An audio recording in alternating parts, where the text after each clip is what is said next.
Bismillahirrahmanirrahim. Assalamualaikum warahmatullahi wabarakatuh. Alhamdulillah. Wassalatu wassalamu ala rasulillah Sayyidina Muhammad ibn Abdullah wa ala alihi wa ashabihi wa mawalah, amma ba'd. Anda semua yang sangat kami cintai, para perindu ridha Allah, semoga Allah menjadikan kita hamba yang saling mencintai karena Allah, dijauhkan dari kebencian, kedengkian di antara kita, dijauhkan dari dendam di antara kita, dijauhkan dari prasangka buruk, diganti dengan cinta dan kasih sayang. Bulan Ramadan, bulan kita wajib berpuasa, dan yang tidak berpuasa dosanya sangat besar. Akan tetapi ternyata di sana ada orang yang tidak wajib berpuasa.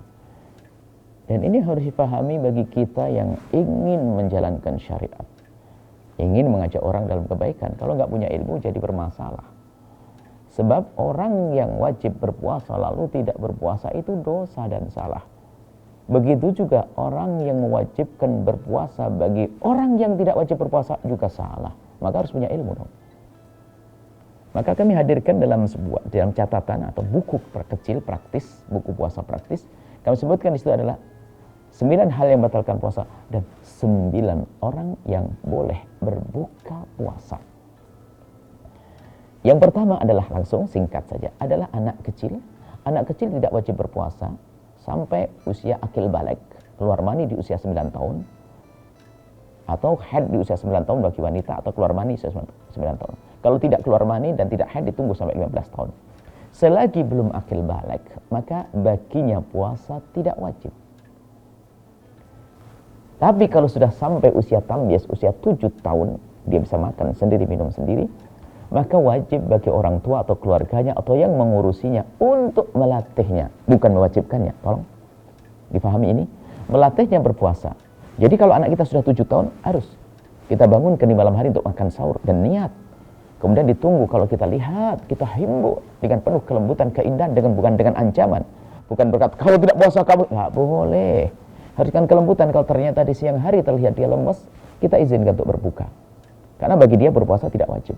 Kemudian suruh melanjutkan lagi menghormati Ramadan supaya dia tidak makan lagi. Sehingga sering disebut di masyarakat di kampung adalah puasa beduk bagi anak kecil. Puasa siang itu adalah untuk pendidikan. Untuk pendidikan. Jadi untuk menghormati bulan Ramadan. Biarpun dia belum biasa puasa dengan sempurna. Ini yang pertama. Ingat, tapi bagi orang tua wajib mengajarinya tapi tidak mewajibkannya. Jadi jangan diwajibkan, jangan dipaksa. Ini adalah indahnya Islam. Kemudian yang kedua adalah orang gila yang akalnya tidak sempurna, dia termasuk di dalamnya. Tidak bisa kita suruh berpuasa. Dia tidak ngerti itu semuanya. Maka baginya tidak wajib berpuasa. Baik, yang kedua. Yang ketiga adalah orang sakit. Orang sakit. Dan ini, orang sakit tidak wajib berpuasa. Sakitnya sakit apa? Sakit jerawat? Ya bukan dong. Sakitnya adalah sakit yang memberatkan baginya untuk berpuasa.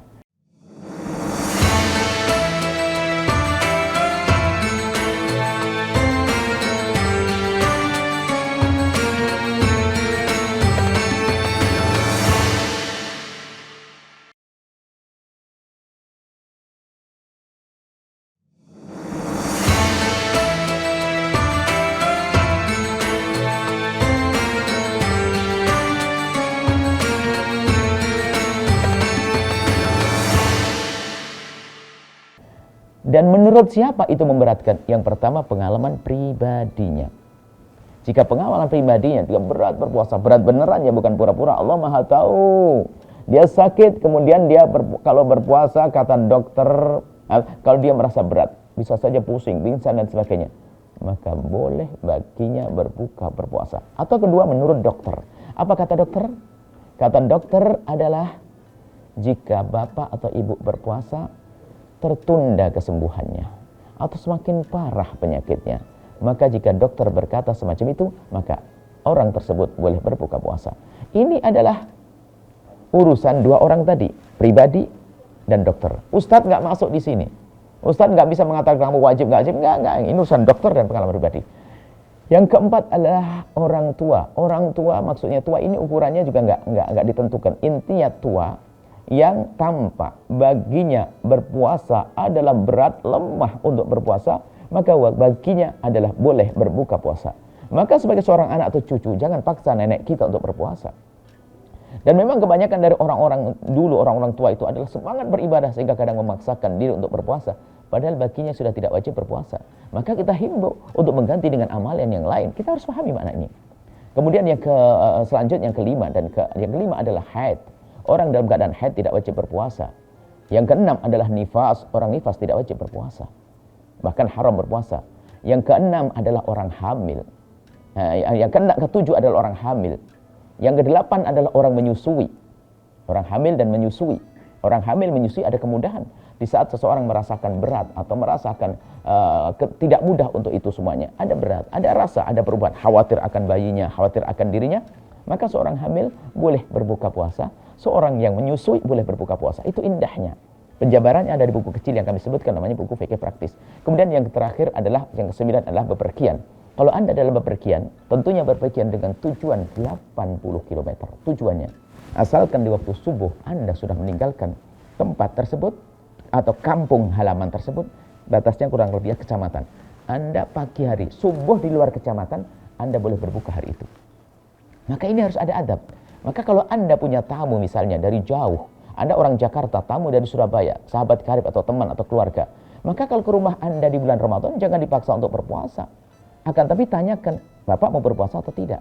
Kenapa? Kalau puasa saya bangun untuk makan sahur. Kalau tidak, besok pagi saya buatkan sarapan pagi. Wong dia tidak wajib berpuasa kok. Ini harus ada bijak dong begini.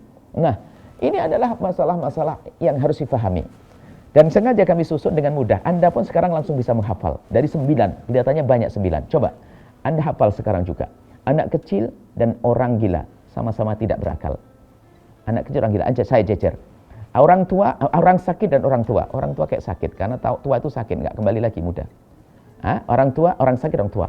Yang kelima dan keenam adalah orang haid dan nifas. Satu paket. Kemudian yang ketujuh, 8 adalah orang hamil menyusui. Mudah kan dihafal? Yang sendiri hanya bepergian. Sudah, kalau belajar cepat hafal. Keluar dari majelis hafal semuanya. Kemudian untuk untuk yang bepergian jauh, Anda boleh berbuka. Kalau bagi Anda berbuka adalah berpuasa berat, berbuka saja. Jangan paksain sampai sakit. Nabi pernah, ada kisah pada zaman Nabi, orang berpuasa memaksakan dalam bepergian sehingga dia pingsan, jatuh repot. Yang lainnya, Nabi mengatakan, laisa minim birim saumu fim safari. Tidak ada kebaikan bagi orang yang bepergian lalu berpuasa maksa kayak begitu. Keindahan dalam syariat Nabi SAW. Yuk kita ambil, kita belajar. Dan kami himbau untuk melihat fikih praktis yang kami hadirkan. Insya Allah di situ akan ada mendapatkan pemahaman tentang fikih. Nuhibbukum fillahi. Kami cintai Anda semua karena Allah Subhanahu wa taala. Assalamualaikum warahmatullahi wabarakatuh.